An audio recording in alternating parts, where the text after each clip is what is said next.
I want to do a quick video about the Apostle Paul, someone that fascinates me. Many people believe he didn't exist. There's a lot of historical proof to show that he did exist.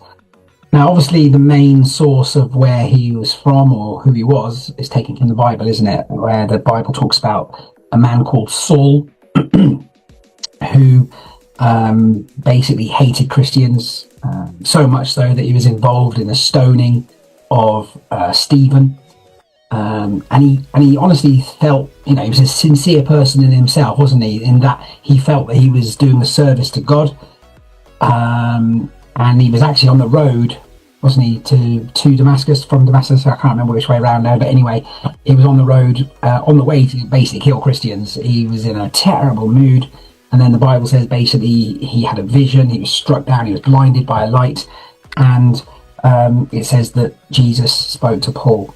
Now, whether you believe it or not, to think about it logically, this man who was going to kill Christians, something drastic must have happened to make him change his mind. Not only change his mind and stop him going to kill Christians, but actually to change his whole life course around. In fact, he changed his name from Saul to Paul, as we know. Anyway, I wanted to focus. So that was the first thing I wanted to mention.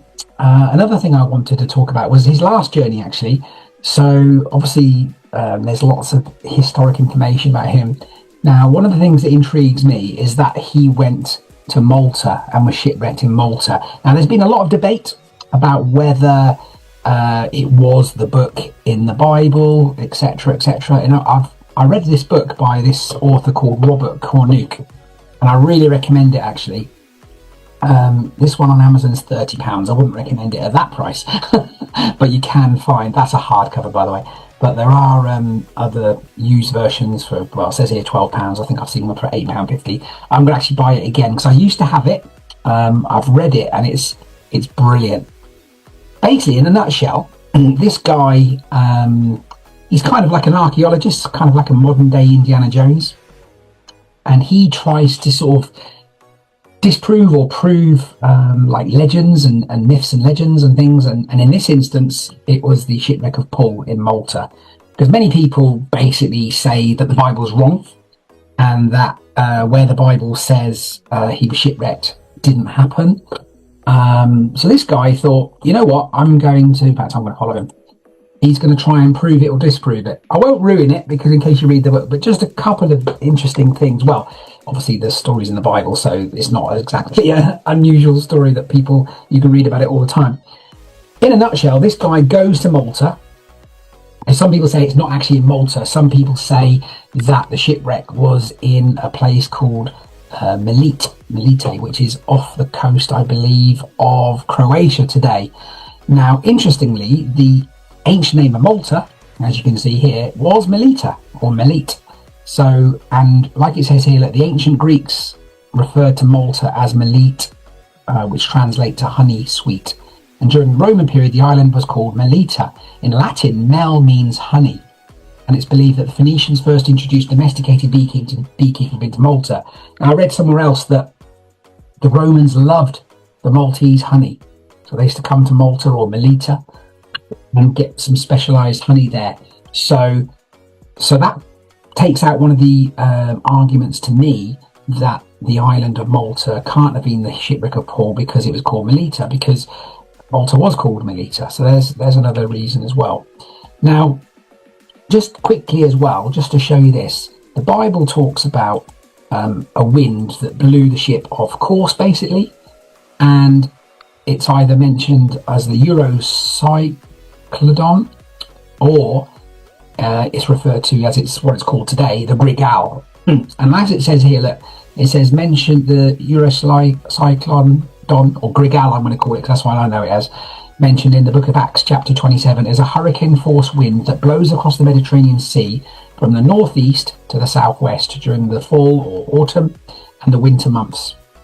It's now called the Grigal. Now this is mentioned in the Bible, this wind, and so basically if I did a quick map of Europe, which I'll show you in a moment, so let me just stop that for a second. So if I was to show you a map of Europe quickly, Yeah, so if I get this map, so this was the actual journey that the Apostle Paul took on his last journey. So he was obviously in Crete. Now, he wanted to go something like this to get to Rome, because basically he'd appealed, hadn't he, to Caesar, Nero at the time, I believe it was. That was not great, was it? Nero was a nutter. But anyway, being a Roman citizen, Paul said, I want to appeal to Caesar. So, and obviously it was, God wanted him to go to Rome to speak to like the highest authority at the time, to spread the word of Christianity. And because of this northeasterly wind, so this Grigal, it seems that, and also the Bible talks about the Sea of Adria, which today the Adriatic Sea is up here, isn't it? Adriatic Sea is this bit up here. But in Roman times, it did extend down to here as well. But anyway, interestingly, the Mediterranean means calm sea, doesn't it? Well, on this day, it wasn't very calm. And it blew the ship off course. And then it shipwrecked into Malta. Now, the book by Robert Cornuke says about this, and says that basically in Malta, there's an island, there's a place called St. Paul's Bay, which has been named after the shipwreck of the Apostle Paul. But the Bible gives specific information. It's quite detailed, actually. I don't know if you've ever noticed, but if you look at Acts 27, and the author, Robert Cornuke, says about this as well. For instance, it mentions things such as, and in the book he says this, that the Roman naval captain didn't recognise the bay. And there was a bay, so you could see a bay. Now, interestingly, if you go in St. Paul's Bay, a bit of digging, St. Paul's Bay, Robert Cornuke said, was a Roman naval base at the time. So the question he said was, how come it wasn't recognised by the naval captain? Now, I know my dad, for instance, was in the Navy for 22 years. He'd know ports like Portsmouth, Plymouth, at the back of his hand. So how come this captain didn't recognise St. Paul's Bay? So the question is, was it St. Paul's Bay? Now, Robert Cornuke also took depth findings, like the Bible said, for instance, how many fathoms when they chucked off anchors, etc. And he found the bay in St. Paul's Bay in Malta to be totally wrong. So obviously his question was, well, is the Bible wrong? Have they made it up? Is this the wrong place? And in the book, basically, he's a bit fed up. He's about to leave Malta thinking, well, the story's wrong, so a bit disappointed. I believe Robert Cornuke is a Christian anyway, so he was a bit I think his faith took a bit of a hit, really.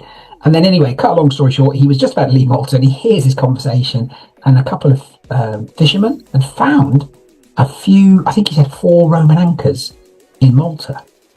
And he was like, and the Bible talks about where the two seas meet. Now, if you go to Malta today, there's a place near St. Thomas Bay on the south coast of southern part of Malta, southeasterly part, where they call it the two seas meet.